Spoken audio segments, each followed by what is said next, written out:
Baiklah, sekarang kita akan lanjut pada materi dari hukum internasional, yaitu kedaulatan dalam hukum internasional. Yang kita bahas pertama kali adalah pengertian, hakikat, dan fungsi kedaulatan negara dalam hukum internasional.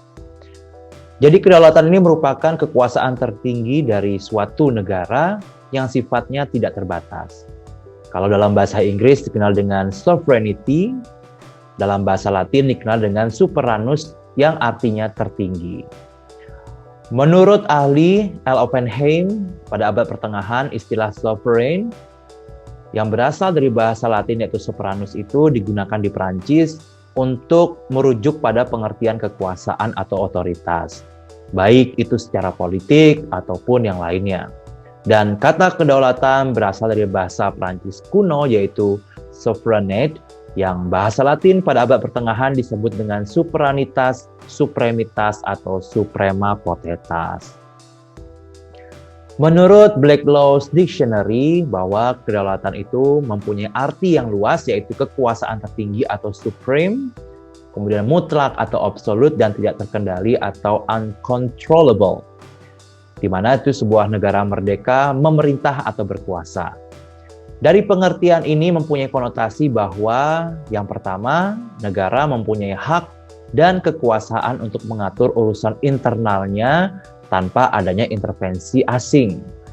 Dan yang kedua yaitu fakta bahwa kedaulatan dari suatu negara tidak terbatas secara internal, adalah dibatasi secara eksternal oleh kesetaraan hukum atau legal quality dari negara-negara lain.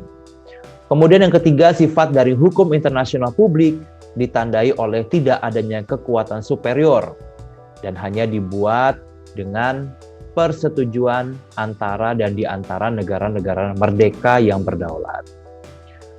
Nah, rupanya kedaulatan ini masih menjadi prasyarat bagi status negara ya, dan merupakan elemen yang paling penting dari hukum internasional.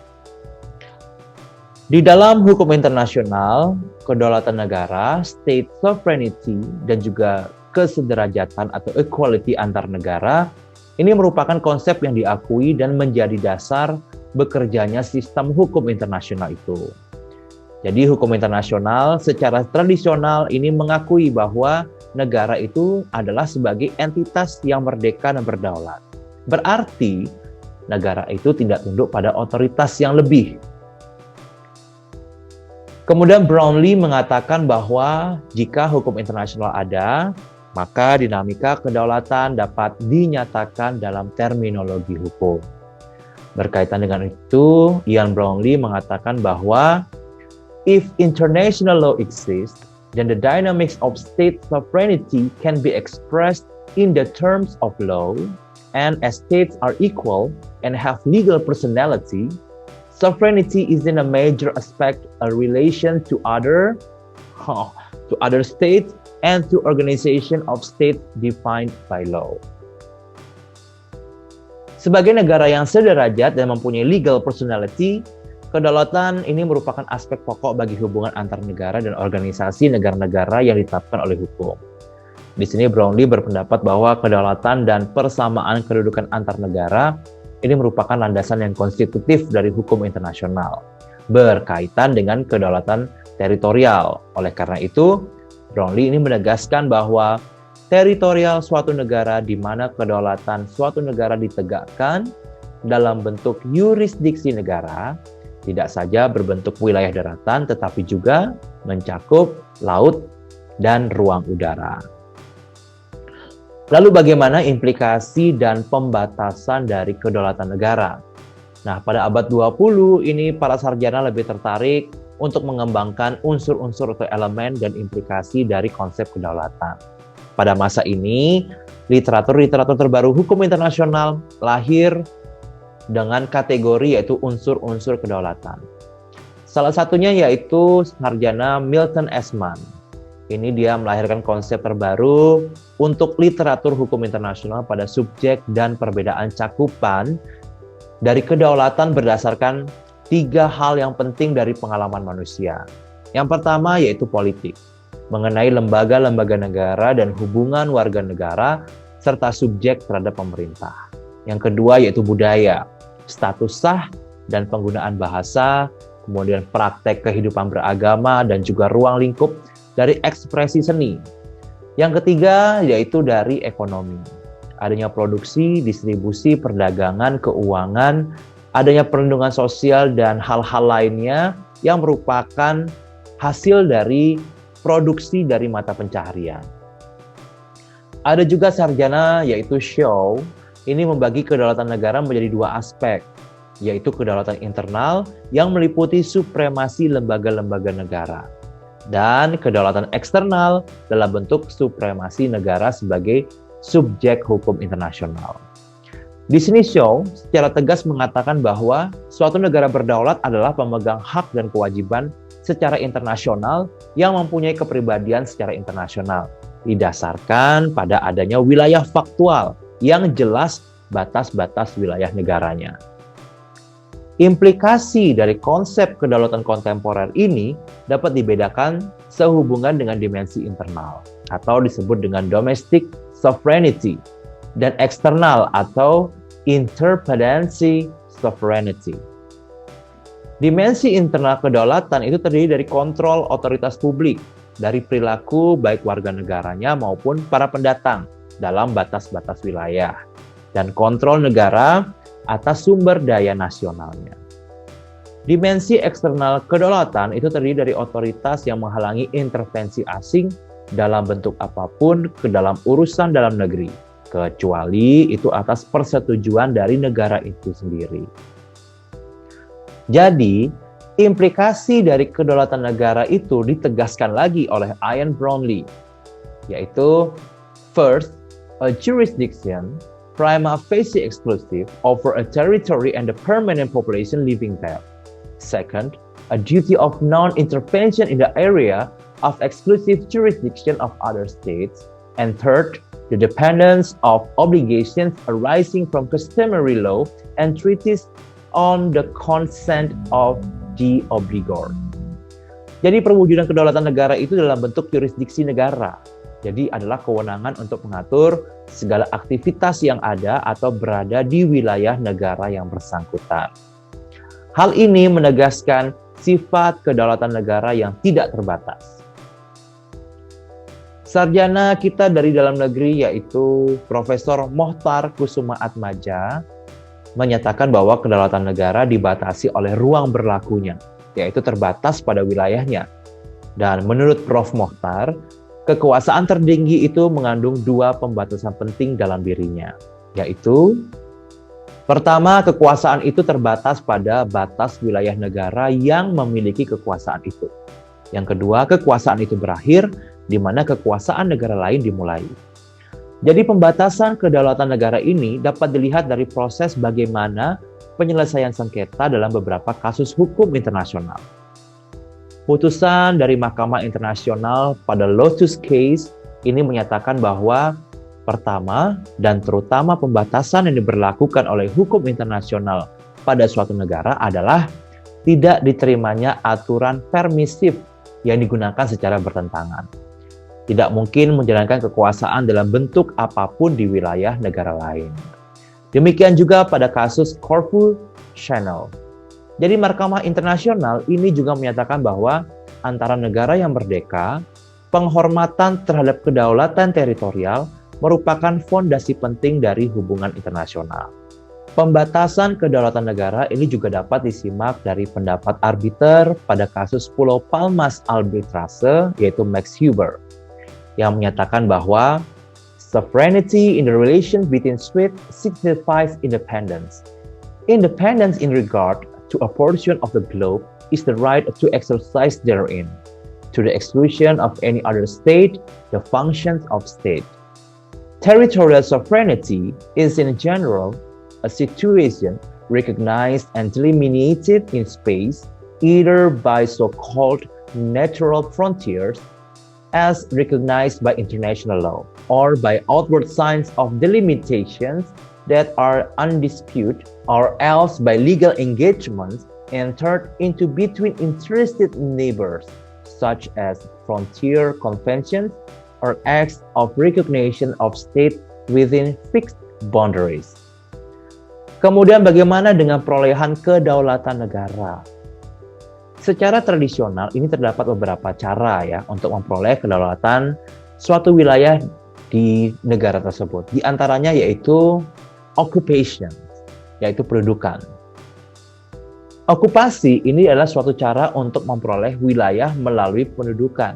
Jadi hal ini pendudukan dilakukan terhadap suatu wilayah yang sebelumnya terjadi pendudukan tersebut tidak terdapat kekuasaan atau disebut wilayah itu tidak bertuan. Terra nullius. Pendudukan tersebut harus dilakukan oleh negara dan bukan oleh orang perorangan. Secara efektif dan harus terbukti adanya kehendak untuk menjadikan wilayah tersebut sebagai bagian dari kedaulatan negara. Hal itu harus ditunjukkan, misalnya dengan adanya suatu tindakan simbolis yang menunjukkan adanya penguasaan terhadap wilayah tersebut, seperti adanya pemasangan bendera atau pembacaan proklamasinya. Penemuan wilayah yang tidak bertuan ini memang harus disertai dengan penguasaan yang efektif untuk jangka waktu tertentu.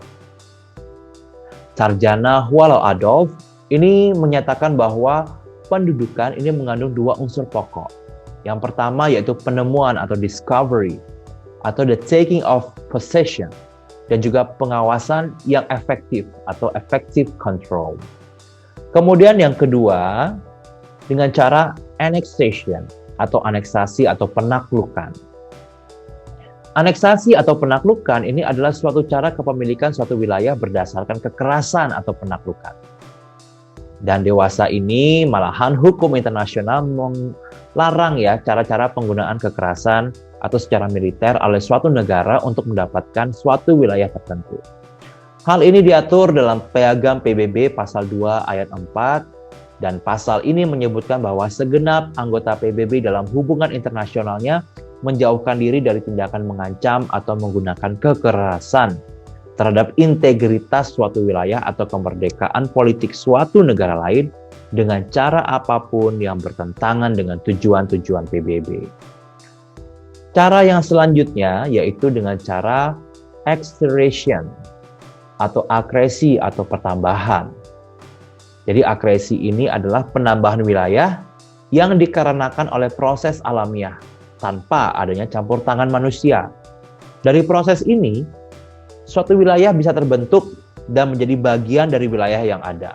Misalnya saja, terbentuk suatu pulau karena endapan lumpur, kemudian mengeringnya bagian dari suatu sungai yang disebabkan oleh adanya perubahan aliran sungai, atau terbentuknya pulau baru yang disebabkan oleh letusan gunung berapi. Cara yang selanjutnya yaitu prescription atau preskripsi.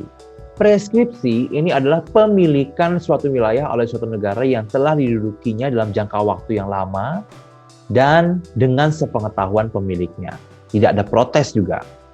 Dan pelaksanaan kedaulatan oleh suatu negara secara de facto dan damai untuk kurun waktu tertentu. Bukan terhadap terra nullius, melainkan terhadap wilayah yang sebenarnya berada di bawah kedaulatan negara lain.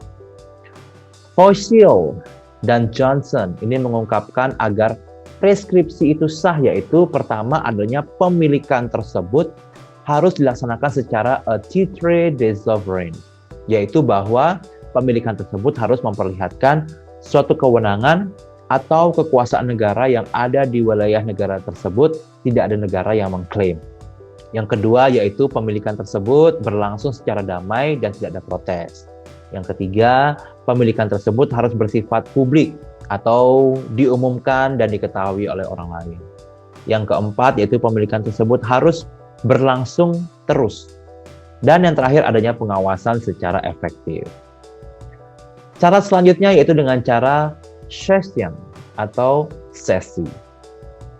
Sesi ini adalah penyerahan wilayah secara damai yang biasanya dilakukan melalui perjanjian perdamaian untuk mengakhiri perang atau dengan cara-cara yang berbeda. Misalnya saja pembelian Alaska ini pada tahun 1816 dari Amerika Serikat dari Rusia, atau ketika Denmark menjual beberapa daerahnya di West Indies kepada Amerika Serikat pada tahun 1916.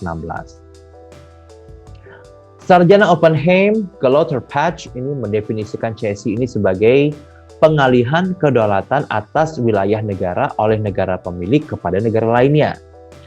Satu prinsip penting dalam cesi adalah dalam pengalihan hak yang diserahkan, ini tidak boleh melebihi hak yang dimiliki oleh si pemilik. Meskipun cesi biasanya berlangsung dengan adanya suatu perjanjian setelah usainya suatu peperangan, cesi ini dapat berlangsung dalam bentuk lainnya. Bisa dengan cara tukar-menukar atau pemberian wilayah tanpa adanya pembayaran ganti rugi. Nah, sejak berdirinya organisasi internasional PBB, ini perlu diketahui bahwa ada beberapa hal penting yang berkaitan dengan cara-cara tradisional dalam memperoleh kedaulatan teritorial oleh negara. Yang pertama yaitu hukum internasional modern, terutama sejak berdirinya PBB, ini sudah melarang penggunaan kekerasan dalam hubungan internasional dan ditegaskan dalam piagam PBB. Perolehan kedaulatan dari suatu wilayah tertentu melalui penaklukan dengan cara kekerasan ini merupakan cara yang tidak dibenarkan dan ilegal. Perolehan kedaulatan atas suatu wilayah tertentu yang terjadi sebelum berdirinya PBB ini sudah ditetapkan berdasarkan hukum antar waktu atau intertemporal law. Kemudian yang kedua yaitu perolehan dan penerapan kedaulatan oleh suatu negara terhadap suatu wilayah tertentu diatur oleh dan didasarkan pada hak untuk menentukan nasib sendiri. Right of self-determination. Yang ketiga yaitu dalam kerangka hukum internasional kontemporer, penggunaan cara-cara kekerasan dalam hubungan internasional tidak boleh, kecuali dalam hal-hal tertentu yang didasari oleh alasan-alasan kuat dan sah menurut hukum internasional. Kemudian bagaimana dimensi kedaulatan negara di wilayah darat, laut, dan udara? Menurut Boer-Mouna, laut ini merupakan perpanjangan dari daratan dan oleh karena itu, wilayah udara suatu negara harus mengikuti batas-batas wilayah negara di darat dan juga di laut. Wilayah atau territory yang disebutkan dalam pasal 1 Konvensi Chicago 1944 itu diatur lebih lanjut pada pasal 2 konvensi yang meliputi land area dan juga territorial waters. Berdasarkan Article 2 Chicago Convention 1944 yang disebutkan tadi bahwa dapat ditarik pengertian wilayah udara sebagai ruang udara di atas bagian daratan dan perairan teritorial yang berbatasan dengannya yang berada di bawah kekuasaan atau kedaulatan, perlindungan atau mandat dari suatu negara. Baiklah, untuk dimensi kedaulatan negara di wilayah darat, laut, dan udara yang kita bahas, pertama adalah kedaulatan negara atas daratan. Kedaulatan teritorial ini sangat penting bagi suatu negara dalam melaksanakan jurisdiksi eksklusif di wilayahnya. Wilayah negara inilah dia mempunyai wewenang untuk melaksanakan hukum nasionalnya. Dan kedaulatan negara atas wilayah darat ini punya peran yang sangat penting dalam kedaulatan negara tersebut. Karena wilayah darat itu sebagai tempat tinggal masyarakat di negara tersebut. Sehingga dia perlu adanya pendayagunaan secara maksimal potensi sumber daya alam sebagai peningkatan kehidupan kesejahteraannya. Selain itu juga, wilayah darat ini sangat berpengaruh untuk menjaga pertahanan dan keamanan suatu negara. Baik, untuk selanjutnya yang kita bahas adalah kedaulatan negara atas lautan. Jadi kedaulatan negara atas lautan ini sudah diatur dalam sebuah kodifikasi hukum laut internasional dengan disahkannya Konvensi Hukum Laut PBB pada tahun 1982. Convention on the Law of the Sea of 1982.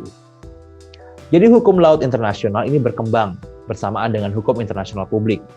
Dia mengalami perkembangan yang pesat sejak runtuhnya Imperium Romawi, diikuti dengan adanya klaim-klaim sepihak wilayah laut yang berada di sekitar wilayah negaranya oleh negara-negara yang melepaskan diri dari Imperium Romawi, seperti Genoa, Pisa, Virginia. Untuk kedaulatan negara atas lautan, kita mengenal adanya laut pedalaman. Pasal 8 Konvensi Hukum Laut PBB tahun 1982 Internal water atau laut pedalaman ini adalah perairan pada sisi darat garis pangkal laut teritorial yang merupakan bagian perairan pedalaman negara tersebut. Laut ini adalah kumpulan dari semua sungai, danau, terusan, dan kumpulan air lainnya. Ini terdapat di wilayah suatu negara. Dalam pasal 3 ayat 4 Undang-Undang Nomor 6 Tahun 96 tentang perairan, Indonesia menegaskan bahwa perairan pedalaman Indonesia adalah semua perairan yang terletak di sisi darat dari garis air rendah dari pantai-pantai Indonesia, termasuk ke dalamnya semua bagian perairan yang terletak pada sisi darat dari suatu garis penutup. Kemudian kita kenal juga adanya laut teritorial.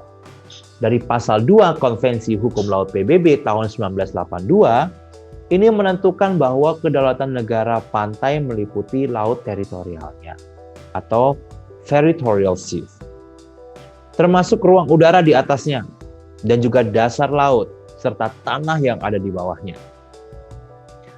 Pasal 3 konvensi ini menyatakan bahwa setiap negara mempunyai hak untuk menetapkan lebar laut teritorialnya tidak melebihi 12 mil laut diukur dari garis pangkal. Di samping ketentuan mengenai garis pangkal untuk mengukur lebar laut teritorialnya, garis air yang rendah, garis pangkal lurus, dan juga garis penutup. Konvensi juga memuat ketentuan yang lebih terperinci mengenai beberapa keadaan khusus yang dapat mempengaruhi penetapan garis pangkal, seperti instalasi pelabuhan, tempat berlabuh di tengah laut, dan juga elevasi surut, menurut pasal 11, 12, dan 13. Konvensi Hukum Laut PBB pada tahun 1982 ini memuat ketentuan-ketentuan untuk penetapan batas laut teritorial antara negara-negara yang pantainya berhadapan dan berdampingan. Jadi apabila tidak ada persetujuan yang menyatakan sebaliknya, tidak satu negara pun yang berhak menetapkan batas laut teritorialnya melebihi garis tengah, yaitu suatu garis yang titik-titiknya sama jarak dari titik-titik terdekat pada garis pangkal yang digunakan untuk mengukur lebar laut teritorial masing-masing negara. Di dalam konvensi ini, kedaulatan negara dibatasi dengan adanya hak lintas damai bagi kapal asing. Kemudian kita mengenal juga dengan istilah zona tambahan.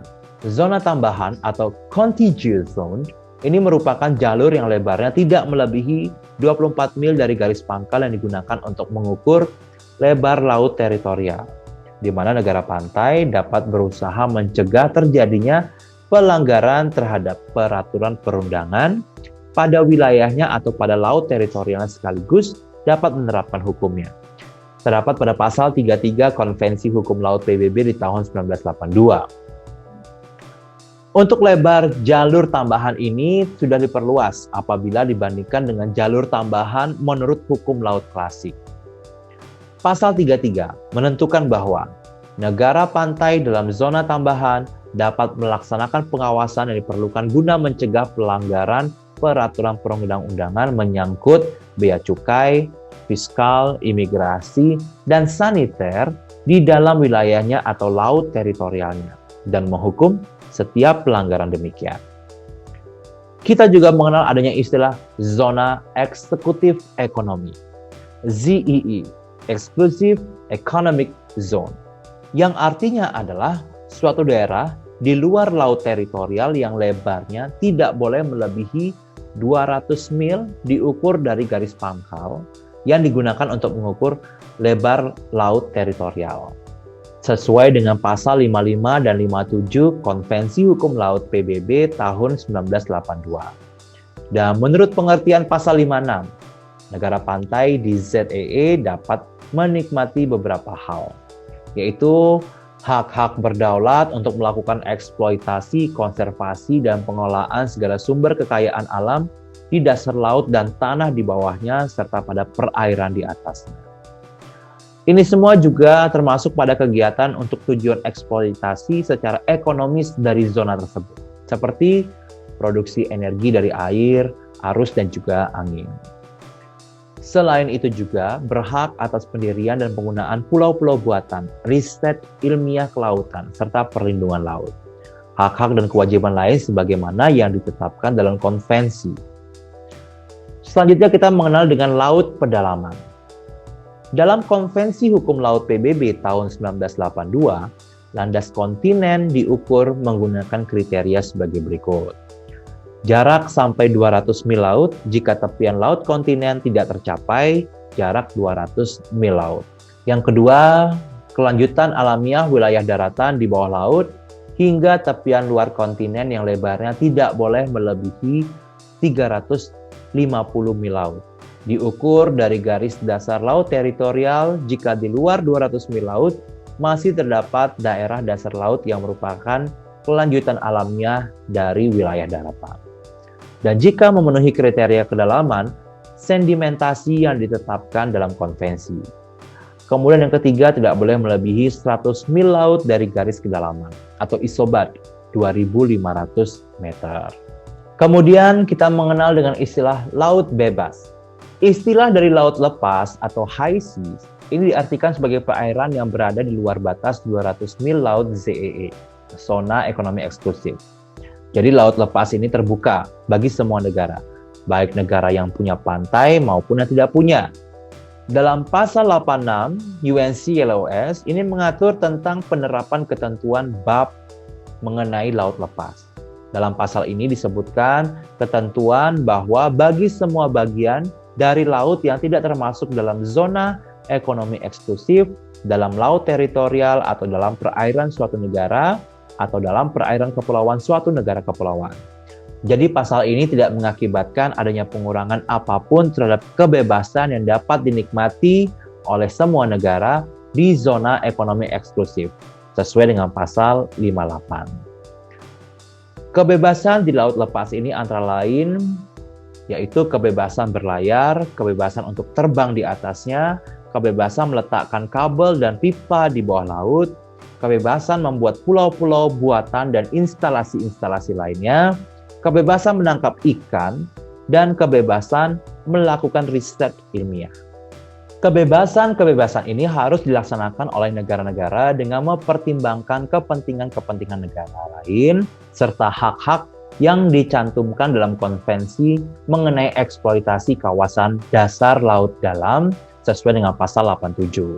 Laut lepas harus digunakan hanya untuk maksud-maksud damai dan tidak ada satu negara pun dapat menyatakan kedaulatannya terhadap bagian dari laut lepas ini, sesuai dengan pasal 88 dan juga pasal 89.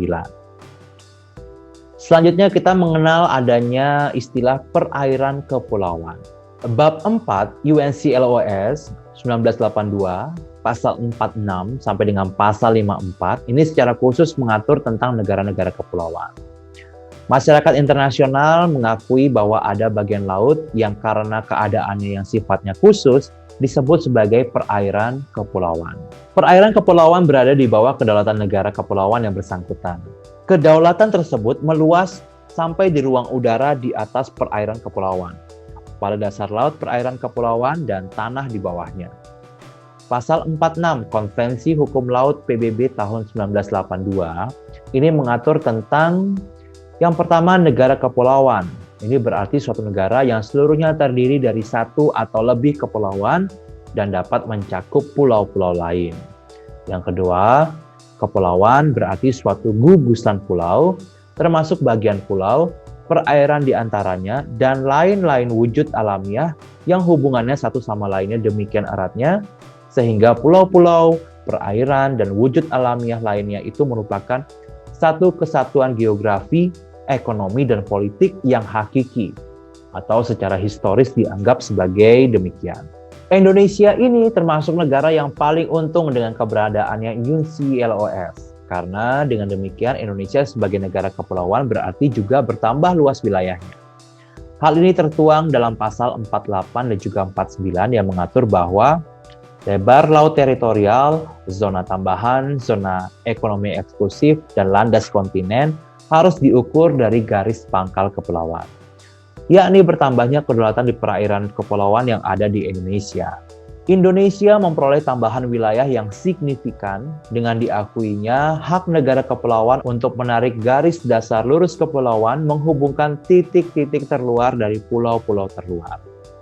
Perairan yang semula laut bebas ini menjadi perairan kepulauan. Baiklah, setelah membahas kedaulatan negara atas daratan, kemudian juga kedaulatan negara atas lautan, dan kita sekarang akan membahas mengenai kedaulatan negara atas udara.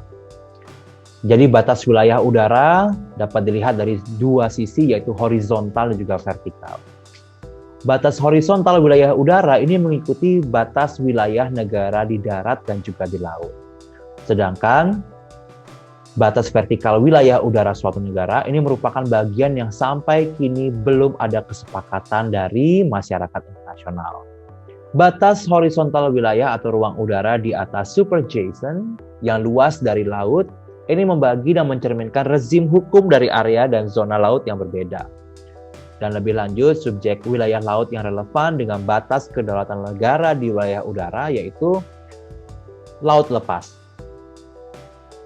Mengenai hal yang pertama laut lepas, di sini adanya kebebasan, termasuk kebebasan navigasi dan overflight yang tidak ada satupun negara yang dapat secara sah mengklaim dan atau mengakui sebagai subjek dari bagian manapun dari laut lepas merupakan bagian dari kedaulatan. Rupanya hal ini mengakibatkan laut lepas dan ruang udara di atasnya berada di luar yurisdiksi negara. Tapi walaupun demikian, tidak ada kekosongan hukum di ruang udara di atas laut lepas dan pengaturan negara ini harus menjaga keselamatan pesawat yang berbagi di ruang udara itu. Pasal 12 Konvensi Chicago pada kalimat ketiganya menetapkan bahwa di atas laut lepas, aturan yang berlaku wajib dilaksanakan di bawah konvensi ini. Jadi hal ini merupakan kewenangan membuat hukum dewan ICAO untuk menentukan standar internasional yang terkandung dalam lampiran 2 untuk Konvensi Chicago. Peraturan yang berkaitan dengan penerbangan dan manuver pesawat atas laut lepas. UNCLOS ini berisi 2 referensi untuk pesawat dalam bagian ke-7 yang berkaitan dengan laut lepas, yakni tentang pembajakan dan juga pengejaran. Kemudian selanjutnya mengenai zona tambahan. Pasal 33 UNCLOS ini mengatur tentang zona tambahan. Menurut Ruantisa Abiredny, arti praktis ketentuan ini belum ditangani dalam teori atau praktek. Dan perumusan ketentuan ini akan tidak mengesampingkan tindakan terhadap sebuah pesawat asing atau pesawat terbang di permukaan air, zona tambahan, atau bahkan intersepsi dari pesawat terbang di zona dan meminta yang mendarat di bandar udara terdekat. Kemudian, yang selanjutnya adalah selat yang digunakan untuk navigasi udara. Berkaitan dengan bagian ini terdapat beberapa pasal dalam UNCLOS yang relevan untuk menjadi dasar penegakan hukum di zona ini, yaitu pasal 37, 38, dan juga 39 ayat 3 UNCLOS. Pasal 37 dan 38 ini mengatur tentang lintas transit. Sedangkan pasal 39 ayat 3-nya ini menetapkan bahwa kewajiban pesawat udara dalam lintas transit.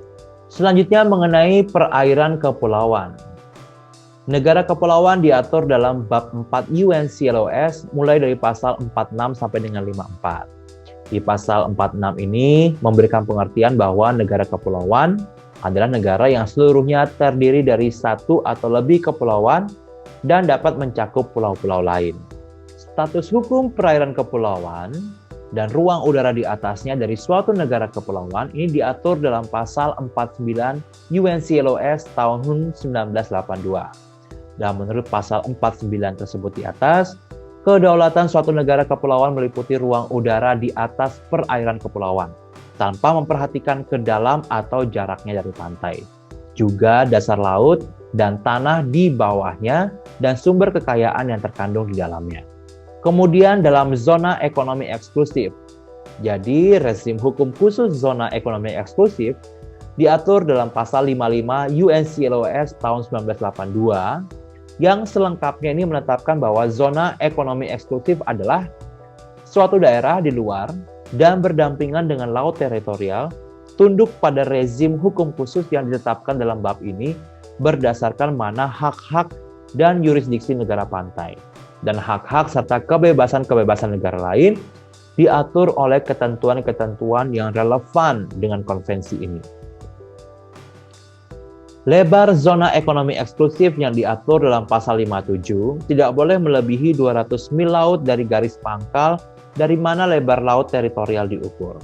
Adapun pasal 60 ayat 1 UNCLOS 1982 ini menetapkan bahwa di zona ekonomi eksklusif negara pantai mempunyai hak eksklusif negara pantai. Kemudian yang terakhir yaitu landas kontinen. Landas kontinen diatur dalam bab ke-7 mulai pasal 76 sampai dengan 85. Landas kontinen suatu negara pantai ini meliputi dasar laut dan tanah di bawahnya, dari daerah di bawah permukaan laut yang terletak di luar laut teritorialnya sepanjang kelanjutan alamiah wilayah daratannya hingga pinggiran luar tepi kontinen atau hingga suatu jarak 200 mil laut dari garis pangkal dari mana lebar laut teritorial diukur. Dalam hal pinggiran luar tepi kontinen tidak mencapai jarak tersebut.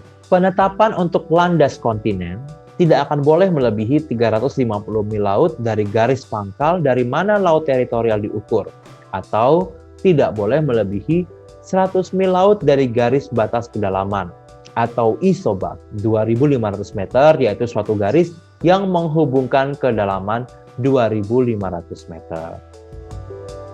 Baiklah, demikian dulu pembahasan kita mengenai kedaulatan dalam hukum internasional. Tadi kita sudah jelaskan mengenai pengertian, hakikat, dan fungsi kedaulatan negara dalam hukum internasional, kemudian bagaimana implikasi dan pembatasan kedaulatan negara. Yang mesti diingat bahwa perolehan kedaulatan negara itu dapat melalui occupation atau pendudukan, kemudian annexation atau aneksasi atau penaklukan, kemudian accretion yaitu akresi atau pertambahan, prescription atau prescription juga cession atau cesi. Kemudian dimensi kedaulatan negara di wilayah darat, laut, dan udara. Baiklah, demikian dulu.